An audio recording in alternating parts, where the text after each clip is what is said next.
अस्सलाम दोस्तों, today with Nasir तूर के साथ मैं आपका होस्ट नासिर तूर हाजिर खिदमत हूँ। सबसे पहले मैं आपका शुक्रगुजार हूँ कि आपने मुझे इतनी इज्जत दी।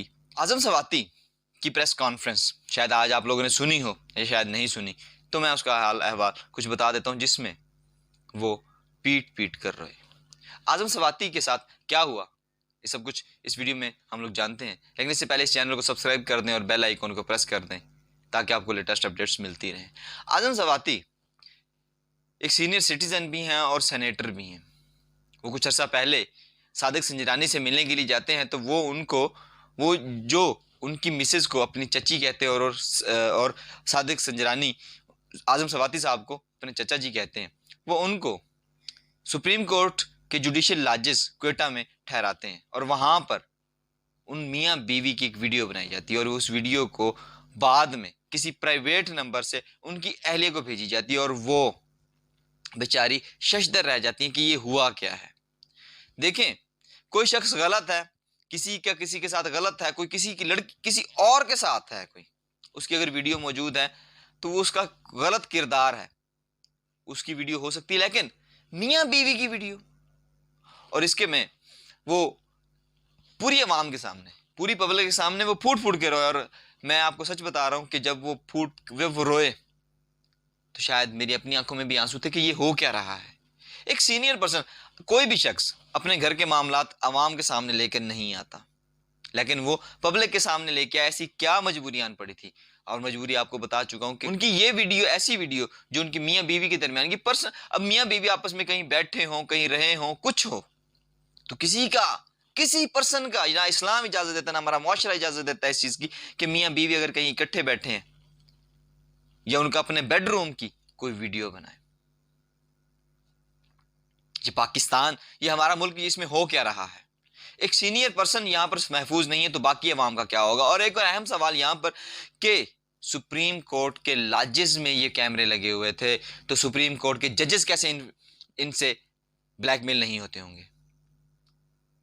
उन्होंने डायरेक्टली पाकिस्तान इंटेलिजेंस का नाम लिया, ISI का नाम लिया। ये हमारी पाकिस्तान की बेहतरीन, दुनिया की नंबर 1 इंटेलिजेंस एजेंसी, लेकिन उसमें कुछ ऐसे लोग मौजूद हैं, ऐसी काली भेड़ें हैं जो इस इदारे को बदनाम करना चाह रही हैं।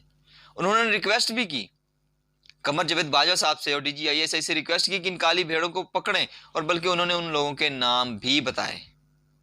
उन्होंने बताया कि KFIA के डायरेक्टर हैं अय्याज, वो और उनके साथ 2 से 3 आर्मी के पर्सन्स हैं। उन्होंने पहले भी जब उनको 13 अक्टूबर को उनको गिरफ्तार किया गया था, तब भी उन्होंने बताया था कि उनको बरहना करके, नंगा करके उनको मारा गया है।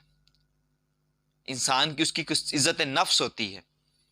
जब उसको किसी को आप नंगा करते हैं या नंगा करके मारते हैं, या नंगा करके मारने से मुराद, वैसे ये एक तरीकाकार है, ये एक मेथड है कि पहले उसको मेंटली टॉर्चर किया जाए। वैसे टॉर्चर करना है, वैसे मारना है, लेकिन उससे पहले उसको मेंटली टॉर्चर किया जाए और उसके कपड़े उतारे जाएं। जब किसी के कपड़े उतरते हैं तो वो उसकी सेल्फ रिस्पेक्ट कहाँ रह जाती है। और ख़ास तौर पे जब किसी अपने के सामने, उसके अपने घर वालों के सामने उसके साथ ऐसा कुछ किया जाए, तो वो आदमी कहाँ जीने के का। वो पहले ही उसकी बात माइंड में यही आती कि यार छोड़ो सारा कुछ, खुदकुशी कर लो। उसके बाद उन्होंने चंद लोगों के नाम भी बताए, मेजर जनरल फैसल और सेक्टर कमांडर फ़हीम। यह एक अहम सवाल, यहाँ पाकिस्तान आर्मी के एक अहम तरीन इदारे को बदनाम करने की कोशिश भी है। ये वो लोग हैं। अब ISI के चीफ को चाहिए और पाकिस्तान आर्मी के सिपा सालार को, अब कमर जावेद बाजवा को चाहिए कि वो इन लोगों को पकड़े। इनके पास रिसोर्सेज हैं, आप पकड़े, क्यों नहीं पकड़ सकते? आपके पास रिसोर्सेज हैं, वो आपके अपने लोग हैं, उनको आप पकड़े, उनको आवाम के सामने लाएं। क्योंकि ये बात आजम सवाती साहब ने भी कही कि जब तक चाहे कोई भी इदारा, उसके साथ अवाम नहीं होती तो वो इदारा कामयाब नहीं होता। फौज के साथ, पाकिस्तान आर्मी के साथ जब तक अवाम है तो वो भी है, जब अवाम नहीं तो फिर वो भी नहीं। और जब तक, और हम लोग, ये बात हम मुशाहिदे की बात, आम मुशाहिदे की बात है कि हम खुद जब भी किसी आर्मी के पर्सन को देखते थे या आर्मी की गाड़ी देखते, हम उसको सल्यूट करते। लेकिन आज छोटे छोटे बच्चे से सवाल कर रहे हैं, ये नौबत क्यों आई है, ये नौबत यहाँ तक कैसे पहुंची। कुछ तो लोग हैं जो इस इदारे को बदनाम कर रहे हैं, और इस इदारे के साथ साथ पाकिस्तान को भी बदनाम कर रहे हैं, और पाकिस्तान में रहने वाले लोगों को यहाँ रहने नहीं दिया जा रहा। बहुत सारे सहाफ़ी मुल्क छोड़ के जा रहे हैं। उनका क्या है? वो क्यों मुल्क छोड़ के जा रहे हैं? आजम सवाती साहब का एक सवाल चेयरमैन सेनेट सादिक सिंजरानी साहब से भी है कि आपने हमें वहां ठहराया और उसके बाद ऐसी वीडियो वहां से बनाई गई। आजम सवाती की बेगम को, उनकी मिसेज को, जो कि 5 वक्त की नमाजी, परहेजगार और तहज्जुद गुजार औरत हैं, और साथ में आजम सवाती साहब खुद रात 9 बजे सोने वाले और सुबह 3:30 बजे जागने वाले इंसान हैं, उसको ब्लैकमेल किया जा रहा है। उनके ऊपर करप्शन का कोई केस नहीं, कोई करप्शन के चार्जेस नहीं है उनके ऊपर। उन्होंने ये भी कहा कि अगर इसके बाद अगर इनको मारा जाएगा, इनको कत्ल किया जाएगा, तो उसके जिम्मेदार राणा सनाउल्लाह हैं। अब इस पे एक्शन होना चाहिए, क्योंकि देखें, अवाम के सामने जब बात आती है, जिस तरह से इमरान खान को जब से हुकूमत से निकाला गया है, उसके बाद वो अपना मुकदमा अवाम के सामने लेके आए और अवाम उनके साथ निकल रही है। अभी हालात ये हैं कि इमरान खान साहब को गोली लगती है, लोग परेशान है कि ये हो क्या रहा है, कि वो लोग, जो लोग उनको मसीहा समझते हैं, जो लोग कहते हैं, जो उनके साथ हैं, जो उनके सपोर्टर हैं, वो सब हैरान है, परेशान है। ये तो शुक्र खुदा का, लाख बार शुक्र कि इमरान खान साहब को कुछ हुआ नहीं, वो जिंदा हैं, वो सेव हैं, शुक्र है खुदा का, वरना पाकिस्तान के हालात क्या होते। आज जगह जगह एहतजाज हैं, रोड्स ब्लॉक हैं, अवाम परेशान है। अगर खुदा ना खासा इमरान खान साहब को कुछ हो जाता तो मुल्क के हालात वही होते जो बेनजीर भुट्टो शहीद की शहादत पर हुए थे। पाकिस्तान पहले ही बहुत सारे मसाइल का शिकार है और इससे ज्यादा मसाइल पैदा किए जा रहे हैं। खुदा के लिए ये पाकिस्तान के इंटेलिजेंस इदारे इसके ऊपर एक्शन लें। क्यों? अगर पाकिस्तान की आर्मी बदनाम होती है और अवाम और इदारा सामने आता है और इदारा खत्म होता है, तो पाकिस्तान भी लीबिया बनेगा, शाम बनेगा। पाकिस्तान में भी जिखाना जंगी शुरू होगी और बाहर के लोग यही चाहते हैं। मैं अपनी कई वीडियोस में पहले भी यही रिक्वेस्ट कर चुका हूं कि आर्मी को, पाकिस्तान की आर्मी को, इस्टेब्लिशमेंट को अवाम के साथ अपने ताल्लुकात बेहतर करने होंगे। इनके दरमियान जो गैप बढ़ता जा रहा है, इसको कम करना होगा, इसको सुलझाना होगा, क्योंकि पाकिस्तान की अवाम आज भी आपसे प्यार करती है। क्योंकि पाकिस्तान की या किसी भी मुल्क की जमानत, सिक्योरिटी की जमानत, उसके बका की जमानत उसकी फौज होती है। जब हमारी फौज कमजोर पड़ेगी और अवाम उसके पीछे से हट जाएगी तो फौज कुछ नहीं कर सकेगी। कल इमरान खान साहब के बयान में एक नुक्ता यह था कि अगर सिर्फ फौज मुल्कों की हिफाजत की जिम्मेदार होती तो पाकिस्तान 2 हिस्से ना होता, आज बांग्लादेश ना होता। जब बांग्लादेश की अवाम ने, जब मशरकी पाकिस्तान की अवाम ने फौज का साथ छोड़ दिया था तो वो दूसरा मुल्क बन गया था। और आज पाकिस्तान बनने से लेके आज तक बलूचिस्तान के हालात कैसे हैं, बलूचिस्तान में लोगों के साथ क्या रवैया रखा जाता है, क्या सलूक किया जाता है, वो सारा कुछ भी आप सामने है। और इससे पाकिस्तान में जो फिरका वारियत है उसमें इजाफा होगा। आजम सवाती साहब के सवाल बहुत अहम है और पाकिस्तान की इंटेलिजेंस को इस पर एक्शन लेना होगा ताकि ऐसे मामला दोबारा ना हो सके। पाकिस्तान पीपल्स पार्टी के सेनेटर मुस्तफ़ा नवाज खोखर साहब ने भी ट्वीट किया और उन्होंने कहा कि मैं शर्मिंदा हैं हम लोग कि ऐसी नौबत आ गई है कि ना तो मुआशरती इक़दार रह गए हैं, ना इस्लामी इक़दार रह गए हैं, और ऐसी नीच हो गई हैं हमारे ये इंटेलिजेंस इदारे।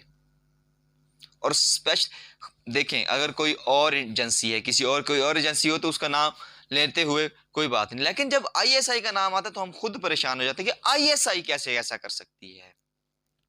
नंबर 1 इंटेलिजेंस इदारा अपने लोगों के बारे में ऐसा कैसे कर सकता है? ये ऐसा मुमकिन नहीं हो सकता। ये काली भेड़ें जो इस इदारे को बदनाम करने की कोशिश कर रही हैं, इनको अब पकड़ना होगा, इनके ऊपर आहनी हाथ डालना होगा। कमरवेद बाजवा साहब और DGISI, आपके पास रिसोर्सेज हैं, आप इनको पकड़ सकते हैं और ज़रूर पकड़ें ताकि अवाम में आपका एतमाद बहाल हो। वरना अवाम अब सवाल पूछने लगी है।